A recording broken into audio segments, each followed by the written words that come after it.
1 minute, she was there, the next, gone without a trace.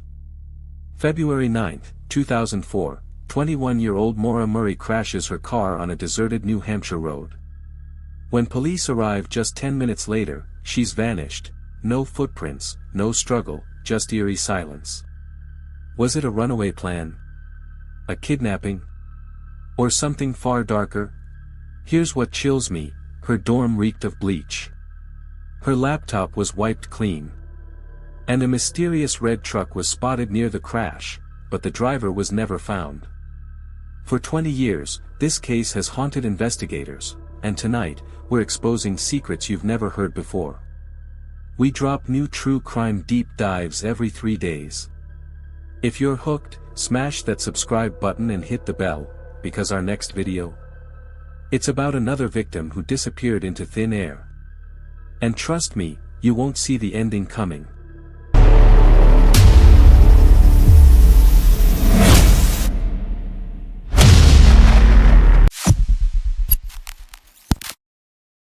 Maura Murray wasn't just a missing person, she was a walking contradiction. By day, a top nursing student at UMass Amherst with a 3.7 GPA. By night, a party-loving athlete who'd shotgun beers with her track team. Friends called her the life of the dorm, the girl who'd stay up late helping you study, then drag you to karaoke at 2 a.m. But days before she vanished, cracks appeared. At her campus security job, she suddenly burst into tears, telling her supervisor, "My sister's in trouble," even though her sister was perfectly fine. Then came the credit card fraud. She stole $40 worth of makeup from a commissary, something totally out of character. Her dorm RA later reported hearing Maura sobbing hysterically alone in her room hours before she packed her bags and drove north without telling a soul. The strangest detail? She left her favorite stuffed monkey, a childhood treasure she never slept without, on her neatly made bed. This wasn't someone planning to disappear forever. This was a girl who thought she'd be back by morning. So why was her laptop wiped clean? Why did she lie to professors about a death in the family? And why, when she crashed that Saturn on Route 112, did she beg the bus driver not to call police? The answers died with Maura, but the questions haunt us 20 years later. February 9, 2004. 7:27 p.m. A neighbor hears a loud bang on Route 112 and calls 911. When they reach Maura Murray's crashed Saturn, the scene makes no sense. The airbags are deployed, but there's no blood. A half-empty bottle of wine rolls on the floorboards. And on the back seat, a Twilight Zone DVD, as if fate was laughing. The bus driver who stopped minutes later would be the last to see Maura alive. "Are you okay?" he asked. She stood in the freezing dark, arms crossed, repeating, "No, no, please don't call the cops." Then, nothing. By the time police arrive at 7:37 p.m., she's gone. No footprints in the fresh snow. No broken branches leading into the woods. Just a single set of tire marks from a vehicle that pulled a U-turn and sped away. Here's what keeps detectives up at night. Maura's packed belongings were neatly stacked in the car: textbooks, birth control, $280 cash. Her makeup bag sat unopened. This wasn't someone fleeing in panic. And that red truck spotted by multiple witnesses? Police never found it. 1 minute she's begging for no cops, the next, vanished like smoke in the White Mountain wind. 20 years later, Maura Murray's disappearance remains a puzzle with too many pieces. Let's break down the top theories that still haunt investigators. Maura had just lied to professors about a death in the family. She packed her favorite possessions but left sentimental items behind. Was this a desperate escape from personal demons? Or was she meeting someone in the mountains? Multiple witnesses reported a red truck circling the crash site. A local man later confessed to killing a woman in the area, though police dismissed him. And why did cadaver dogs react strongly to a nearby home's porch? The responding officer waited 48 hours to file his report. The crash site was inexplicably cleaned before forensics arrived. And why did police initially claim Maura was alone, when witnesses saw a man smoking nearby? Some believe Maura fled into the woods to avoid a DUI and succumbed to hypothermia. But extensive searches found no trace, no clothing, no remains. Maura's secret credit cards and erased laptop suggest hidden activities. Was she involved with dangerous people? Did she know something she shouldn't? One chilling detail connects them all: Maura's dorm reeked of bleach when her father arrived. Someone cleaned up evidence, but who?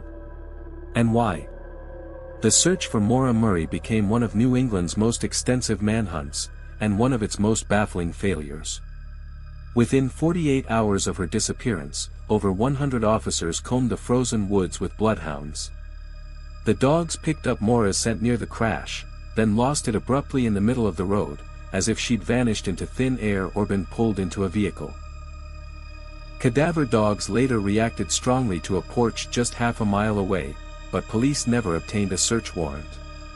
Divers dragged nearby rivers. Helicopters with thermal imaging scanned the area.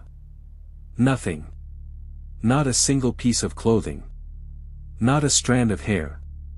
Just silence where there should have been answers. The most haunting clue came from Maura's boyfriend. Hours before she disappeared, she left him a voicemail. When he played it back, all he heard was eerie static, like the tape had been deliberately erased. Was it a glitch? Or had someone tampered with evidence? Even private investigators hired by the Murray family hit dead ends. One local resident reported seeing a young woman matching Maura's description days later at a gas station, disheveled and silent, being led by an older man. But when police followed up, the lead went cold. 20 years later, the White Mountains keep their secrets. Every winter, the snow returns to Route 112, covering the same ground where Maura was last seen. And with each passing year, the trail grows colder, the hope fainter. But one question remains: how does a healthy, athletic woman disappear without leaving a single trace behind? Beneath the surface of Maura Murray's case lie chilling details rarely discussed, clues that could rewrite everything. Like the fact her dorm room reeked of bleach when her father arrived. Not just cleaning product bleach, overpowering, chemical-strength bleach. Who scrubbed the room, and why? Then there's the erased laptop. Police discovered Maura's computer had been wiped clean days before she vanished, not a crash, but a deliberate factory reset.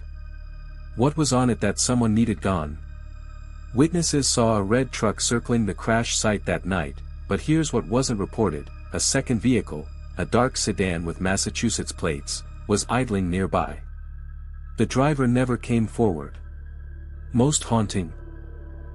Maura's packed belongings included a car accident survival guide and a textbook on forensic science. Was she preparing for danger? Or researching how to disappear? And the timeline doesn't add up. The bus driver claims Maura refused help at 7:30 p.m., but her crashed car's engine was stone cold when police arrived at 7:37. Experts say it would have taken hours to cool that much. So when did she really crash? These aren't coincidences. They're breadcrumbs. And they lead somewhere far darker than the woods. Maura Murray's case isn't just a mystery, it's a warning. If you were on Route 112 that night, if you recognize that red truck, or if you've heard whispers about what really happened, speak up now. Her family deserves answers after 20 years of silence. This is where you come in. Share this video. Tag someone from New Hampshire. Screenshot the truck sketch and post it. Someone, somewhere, knows something, and even the smallest detail could crack this case wide open. We release new investigative deep dives every 72 hours. If you want the truth, smash that subscribe button and hit the bell, because our next video exposes never-before-seen evidence in another chilling disappearance. And trust me, you'll question everything you thought you knew. Look around right now. Notice how normal everything seems. That's what Maura's friends thought too, until one winter night changed everything. Don't look away. Don't forget her. And if you've ever wondered, could I solve a cold case? This might be your chance. The truth is still out there. Will you help find it?